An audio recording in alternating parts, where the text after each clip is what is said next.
Bueno, entonces, chicos, hoy vamos a ver disminución del gasto cardíaco secundario a cardiopatías congénitas. Son muchísimas las cardiopatías congénitas, pero les voy a mostrar las principales.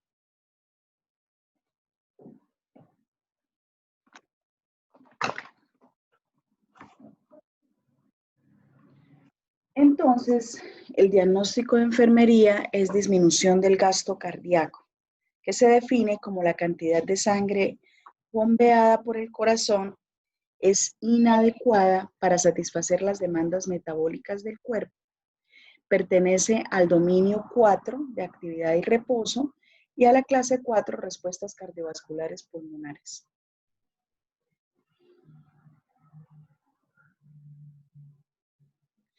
Las características definitorias: disminución de la fracción de eyección, el aumento de la frecuencia pulmonar, el color anormal de la piel,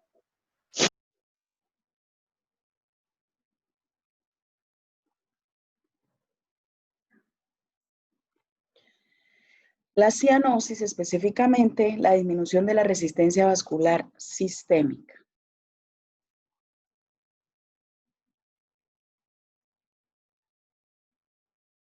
Entonces, esto es un recorderis, chicos, lo voy a pasar rápido porque yo sé que ustedes esto ya lo vieron el semestre pasado en su asignatura de cuidado a la mujer y a la gestante y al recién nacido. Entonces, voy a recordarles la circulación fetal transicional rápidamente.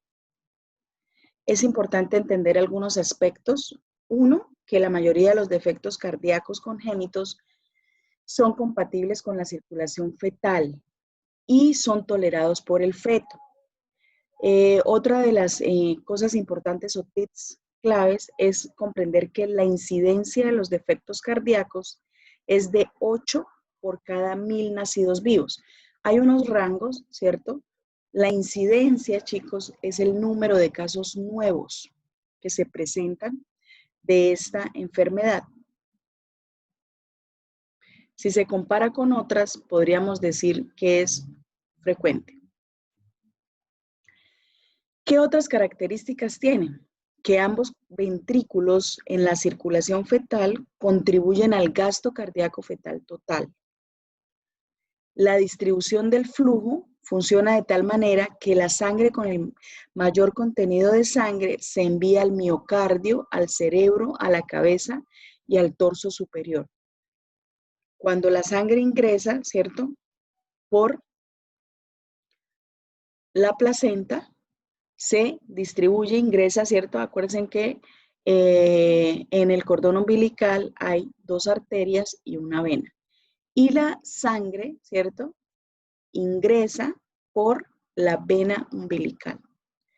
Y la sangre con menor contenido de oxígeno a la parte inferior y a la placenta.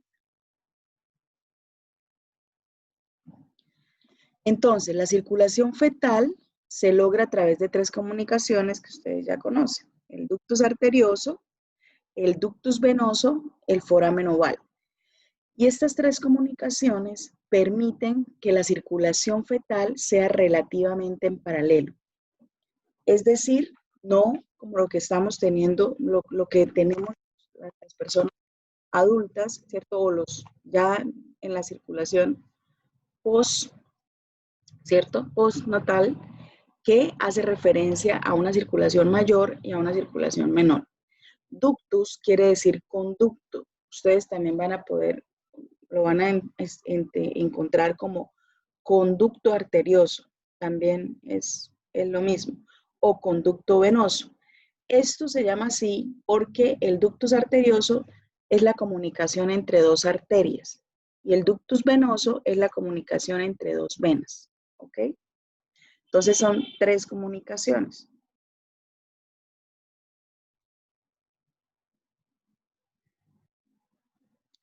Entonces, acá tenemos, ¿cierto?, la placenta ingresa, ¿cierto?, en este estado, ¿cierto?, de la placenta sale el cordón umbilical y tenemos 2 arterias y una vena.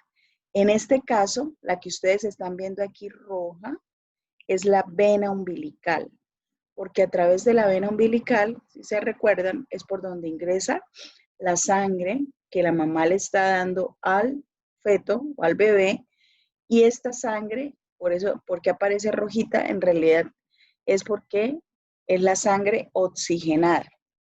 Y esta sangre ingresa, ¿cierto? Por acá. Y por eso dice que está programada para que se vaya justo para el torso superior, ¿cierto? Para todos los órganos que están acá, para el cerebro.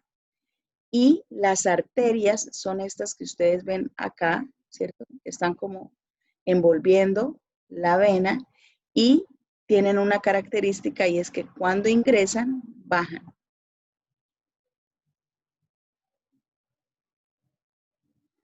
Estas arterias bajan y esta es la vena, ¿ok?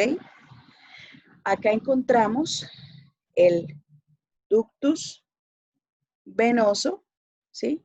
El ductus arterioso y el foramen oval, que es la comunicación entre las dos aurículas. Esto es una gráfica para mostrarles la concentración de oxígeno, ¿cierto? Y que se den cuenta del oxígeno, por ejemplo, cuando ingresa de la madre, trae más o menos 80%, ¿cierto? Cuando ingresa, ya la concentración reduce aproximadamente a un 67% y ya cuando se empieza a distribuir es por la aorta, es más aproximadamente 60%. Es decir, chicos, esto se los digo para que comprendan que en la vida fetal, la saturación no es del 100% como muchas de las personas aspiran. Por eso cuando los niños nacen, pues no esperamos que saturen, no debemos esperar que saturen tanto, ¿vale? Hay que darles tiempo a que se reacomode la circulación. Entonces, en el periodo fetal, además, los pulmones no son funcionantes y la sangre del feto se origina en la placenta, ¿cierto? Llevada allí por las arterias umbilicales. En las arterias se capilarizan en la placenta y a través de ella intercambian oxígeno y nutrientes en la sangre materna. ¿Qué es la función? Digamos, la sangre oxigenada ingresa por la vena umbilical y sale por las arterias umbilicales. Estas arterias se capilarizan en la placenta, ¿cierto? Y intercambian oxígeno y nutrientes con la sangre materna. La sangre entonces vuelve al feto por la vena umbilical.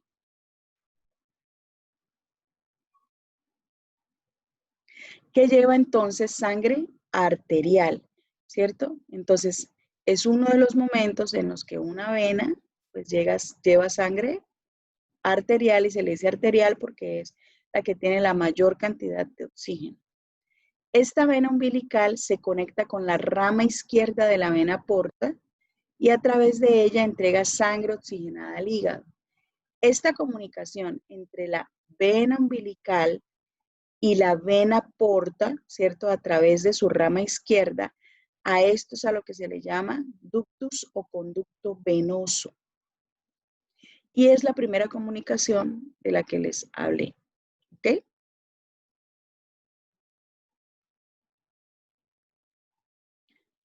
Y entonces, acá tenemos, ¿cierto? Que ya les había mencionado que los alimentos, digamos el oxígeno y todo, ingresa a través de esta es la placenta, ¿cierto? Ingresa acá y llega al bebé a través de la vena umbilical. Acá se encuentra el ductus venoso, ¿cierto? Y las arterias, que son estas que están envolviendo, son muy importantes, es muy importante que ustedes, les estoy mostrando este dibujo, para que cuando ustedes vean una radiografía, cuando estén en neonatos y se den cuenta, los niños les colocan catéteres umbilicales y catéteres arteriales. El catéter umbilical cuando ingresa, ¿cierto? Cuando es venoso, el catéter ingresa y se va hacia arriba, ¿ok? Porque no tiene para dónde más irse. Ven la trayectoria de la vena, mientras que las arterias, ¿cierto? Cuando es un catéter arterial, el catéter hace, mira esto. Por eso es que es más difícil colocar un catéter arterial, porque está dando vueltas, pero el catéter cuando ingresa, baja y posteriormente sube. Esas son las características que ustedes van a ver en las radiografías de tórax cuando les vean catéteres a los niños, ¿ok? A los neonaticos. Entonces, esta es la primera comunicación, el ductus venoso. Acá encontramos el ductus arterioso y acá el foramen oval, ¿ok? Que es esta, que es la comunicación entre las dos aurículas.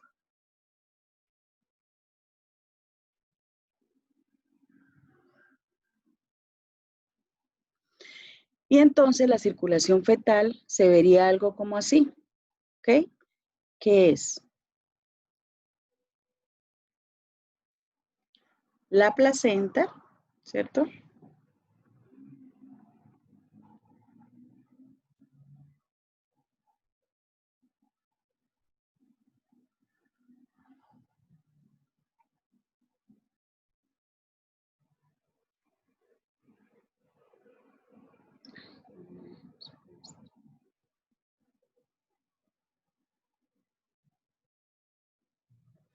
Entonces, es algo como así. La placenta, ¿cierto? Ingresan, como ya le mencioné, la arteria umbilical, que inicialmente, pues viene de la madre, no tiene ninguna mezcla, pero cuando ingresa, ¿cierto? Por eso se ve aquí moradito, porque en realidad, por eso le mostré las concentraciones de oxígeno, en realidad no funcionan con sangre 100% oxigenada, sino estamos hablando entre un 80 y un 60% dependiendo de las zonas. Entonces, después del nacimiento, los pulmones comienzan a funcionar generando un aumento de presión entre la aurícula izquierda, lo que se provoca, con lo que se provoca el cierre funcional del foramen oval. Y durante el primer año de vida se produce el cierre anatómico. El cierre funcional, chicos, es por cambio de presiones, es decir, al haber cambio de presiones, al haber cambio de presiones, cuando los pulmones empiezan a funcionar, cuando se camplea el cordón umbilical, pues entonces este cambio de presiones hace que ya la sangre no pase a través del foramen oval de una aurícula a la otra. Pero el cierre anatómico, es decir, ya que se forme un tejido fibroso que separa, ¿cierto? Solo se da hasta el año de vida, hasta el primer año. Por eso hay unos soplos que tienen los niños hasta en el primer año de vida que se llaman soplos fisiológicos. Y el soplo fisiológico es debido a este foramen oval. El ductus arterioso después del nacimiento también se contrae y sufre un proceso de cierre, ¿cierto? Y este es el que ustedes conocen o han oído como el ligamento arterioso. Se va transformando, ¿cierto? Hasta formar el ligamento arterioso. Y con la ligadura del cordón umbilical, como les decía, los vasos umbilicales y el ducto venoso se obliteran, es decir, se van secando, ¿cierto? Hasta que se van cerrando y se transforman en elementos fibrosos.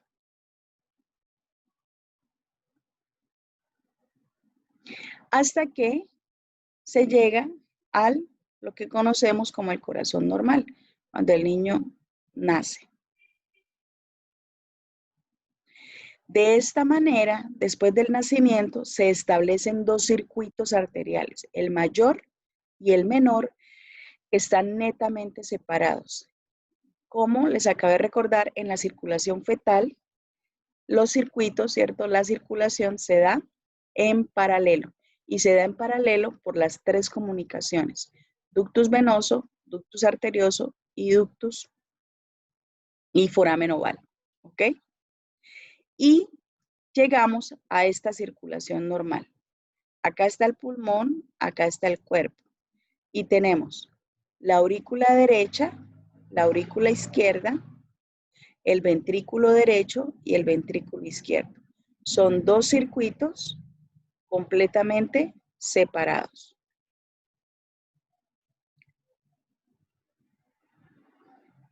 ¿Ok? Chicos, ¿tienen alguna pregunta hasta ahí? Profe, Dime. profe, Dime. esto, con los bebés que nacen pretérmino, ¿también pasa lo mismo o con ellos ocurre como de cierta forma diferente este cierre de el foramen y de los ductos? No, cuando los bebés nacen prematuros, digamos, todo este cierre de los ductos y de las comunicaciones se da igual. Lo que sucede es que específicamente a los prematuros, dependiendo de la edad gestacional, ese cierre, sobre todo del ductus arterioso, no se da porque para que se cierre, para que se oblitere el ductus arterioso, tiene que estar maduro, debe haber madurez en ese tejido. Como no hay madurez, no responden muy bien, ¿cierto? Entonces, puede que se demoren en cerrar el ductus y de hecho es una de las cardiopatías más frecuentes en los recién nacidos prematuros, ¿ok? Pero, digamos, el proceso se tiene que dar igual, solo que hay que tener en cuenta la consideración de las semanas corregidas, de la edad corregida para ellos. ¿Mm? ¿Listo? Bueno, Profe, Listo, profe, gracias. profe, señor. con respecto al ductus arterioso, no me quedó como muy claro. Ya les voy a explicar, apenas les estoy explicando la circulación fetal. Señor, Ok. Pero, o sea, existe el foramen oval, que es para que pase de la aurícula derecha a la aurícula izquierda, ¿cierto? Pero entonces el ductus arterioso también cumple como la misma función, como hacer que luego como del ventrículo derecho pase al ventrículo izquierdo, después no. del... El ductus arterioso es la comunicación entre la arteria pulmonar y la aorta. Entonces, las comunicaciones son el foramen, el ductus venoso, que es que pase sangre de la vena umbilical a la porta y ahí se va la sangre oxigenada hacia la parte inferior del cuerpo. La segunda comunicación es el foramen, que es que pase de la aurícula derecha a la aurícula izquierda. No, no necesita para qué va, ¿cierto? ¿Para qué va al ventrículo derecho si los pulmones no funcionan? Y de cuando sale, ¿cierto? La otra comunicación es cuando del ventrículo derecho se va la sangre a oxigenarse, se va ¿por la qué? por la aorta, por la arteria pulmonar y luego se va a la aorta. Por la arteria pulmonar. Se va por la arteria pulmonar hacia los pulmones. Y al irse allá, ¿para qué se va a los pulmones si allá no se puede oxigenar? Entonces hay una comunicación entre la arteria pulmonar y la aorta, que la arteria pulmonar la llaman así, dice, pero ¿por qué arteria pulmonar ahí, cierto? En la vida fetal, ese vaso lleva sangre oxigenada, ¿ok? Solo que cuando nacen ya no lleva sangre oxigenada, lleva sangre sin oxígeno y con residuos, ¿ok? Entonces la comunicación pasa de la arteria pulmonar a la aorta y de la aorta ya se distribuye al resto del cuerpo. Esas son las tres comunicaciones que se cierran, ¿sí? Sí, profe, gracias. Ok. Bueno, entonces, esta es la comunicación. Ahora sí, ¿qué son las cardiopatías congénitas? Las cardiopatías congénitas son defectos estructurales del sistema cardiovascular que están presentes en el momento del nacimiento. No significa per se que sean hereditarias. Y una parte importante es que dependiendo de la cardiopatía congénita, va a haber diferentes momentos en que se manifiesta. Hay cardiopatías muy graves que tan pronto nace el bebé, se manifiestan. Como les dije al inicio, una de las características de las cardiopatías congénitas es que son compatibles con la vida fetal. Entonces pasan muy desapercibidas cuando por esta circulación en paralelo que tiene el feto. ¿Cuándo se da? Cuando empieza a haber, digamos, una sobrecarga, un aumento del flujo pulmonar, cuando empieza a haber arritmias, etc. O cuando empieza a haber un aumento del el crecimiento pondoestatural que hace que aumenten los requerimientos de oxígeno y de nutrientes. Entonces, el tiempo de manifestarse es variable. ¿Cómo es la prevalencia? Se dice que hay de 3 a 8 por cada 1000 recién nacidos vivos que presentan cardiopatías congénitas. El 30% de todas las malformaciones congénitas corresponde a cardiopatías congénitas, es decir, es un evento realmente frecuente. Ocupa el segundo lugar en todas las malformaciones congénitas presentes y ocupa los primeros lugares como causa de muertes en el primer año de vida. Por eso que también les comenté que los niños durante el primer año de vida se mueren de enfermedades respiratorias y de cardiopatías congénitas. Entonces, las cardiopatías congénitas están asociadas a factores ambientales. Se dice que hay distribución igual para ambos sexos, es decir, no es que las niñas tengan más cardiopatías que los niños, y no hay una evidencia concluyente sobre diferencias étnicas, es decir, no es que le den más a las personas que tienen raza negra o raza blanca o asiáticas, sino no hay, digamos, no hay una diferencia, o la evidencia que hay no soporta fuertemente para decir que hay una diferencia étnica. Están relacionadas con defectos extracardíacos, es decir, ustedes pueden ver algunos niños, por ejemplo, con malformaciones gastrointestinales que a su vez tienen una cardiopatía congénita. Niños con síndrome de Down que a su vez tienen una cardiopatía congénita. Y también está asociada con síndromes genéticos como pues el síndrome de Down, el síndrome de Marfan, etc.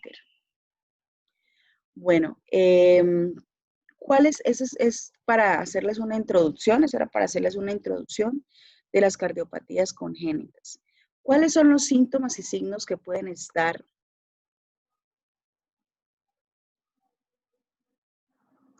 ¿Cuáles son los signos y síntomas que pueden estar asociados en niños pequeños?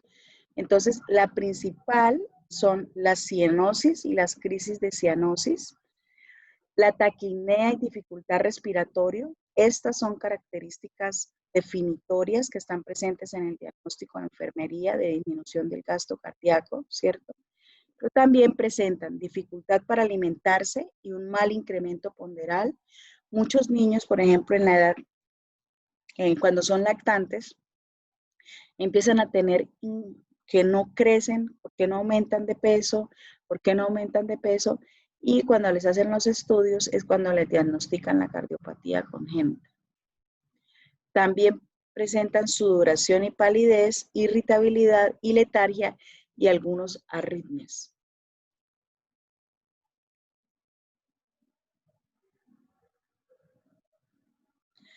Entonces, como les mencioné, una de las características definitorias principales es la cianosis. Entonces, es importante que nosotros reconozcamos la cianosis en los niños. Entonces, hay dos tipos de cianosis, chicos, una cianosis central y una cianosis periférica. La cianosis periférica es también conocida como acrocianosis y es la cianosis de las extremidades.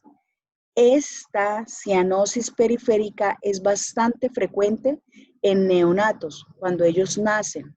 Puede persistir varios días después de nacer, especialmente cuando se está en entornos fríos, y esta acrocianosis no tiene ningún significado patológico, ¿ok? Pero la cianosis central, que sí nos interesa en el caso de estas cardiopatías, es la cianosis de las membranas mucosas. Entonces es esta cianosis que ven en este bebé acá, ¿cierto? En los labios, en sus mucosas, en la lengua y en el lecho ungueal. Entonces, esta cianosis central, ¿cierto? Es de origen cardíaco.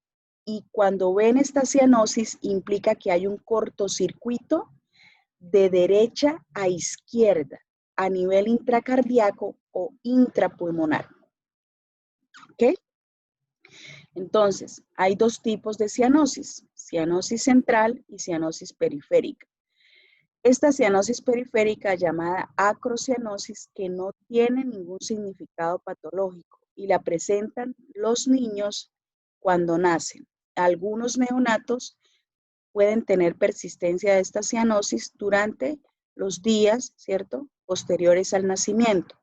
Mientras que esta cianosis central, que es la cianosis de las mucosas, ¿cierto?, no es normal y es la que está asociada con cortocircuito de derecha a izquierda.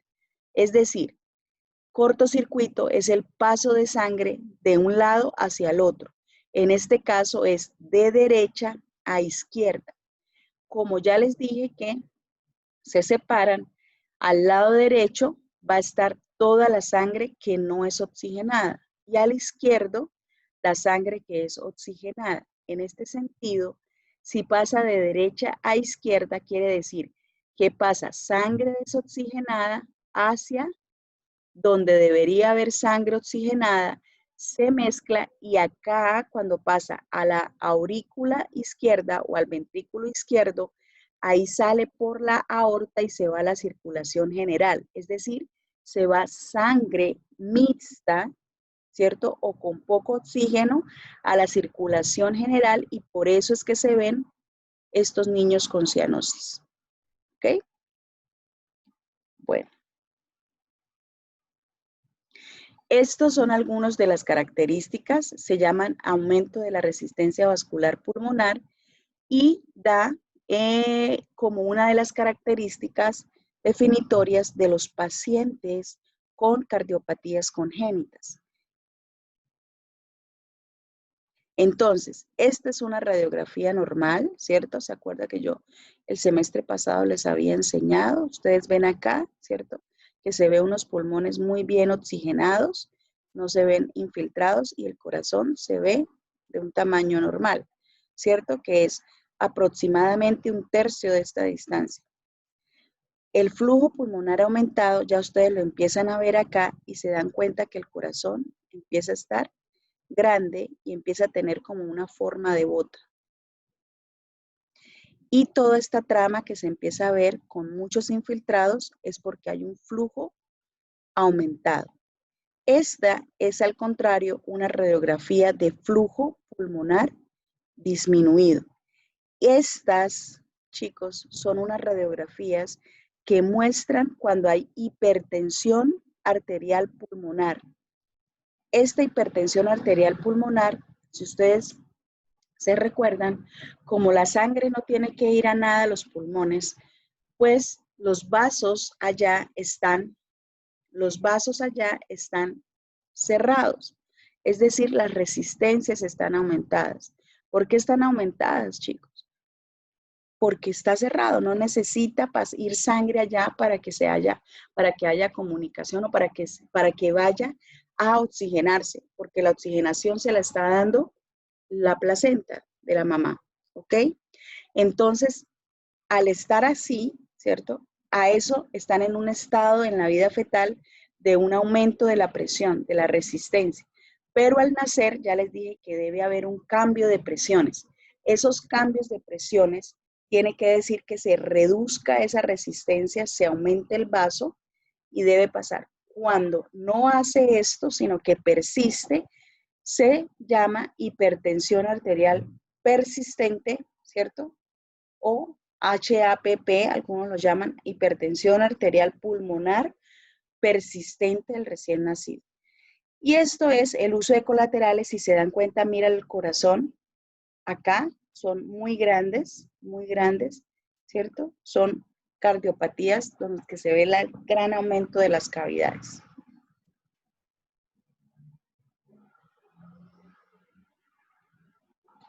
Bueno, estos son algunos casos especiales a conocer, que es las ubicaciones que ustedes van a ver de la ubicación del corazón. Este es uno normal, ¿cierto? Este es de estrocardia, es decir, cuando la localización del corazón no se encuentra hacia el lado izquierdo, como lo ven acá, sino se ve hacia el lado derecho, ¿cierto? Acá es el isomerismo, que es la ubicación también del corazón.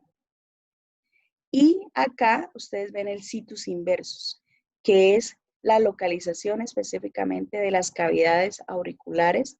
Pero si se dan cuenta aquí, chicos, lo que les quiero llamar la atención es miren la forma del corazón.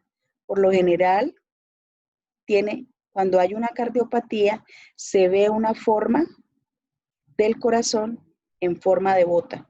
El corazón se ve en forma de bota, ¿cierto? Lo mismo acá, aunque esto a veces es considerado una condición normal.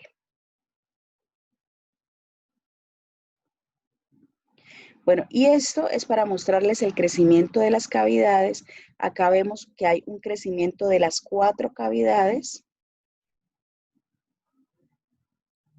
De las 4 cavidades, este es el corazón normal.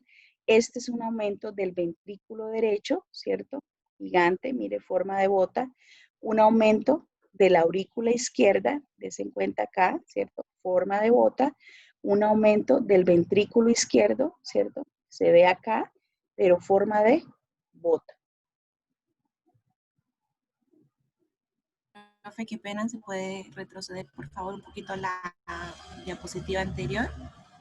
Chicos, sí, ya voy a volver a entrar porque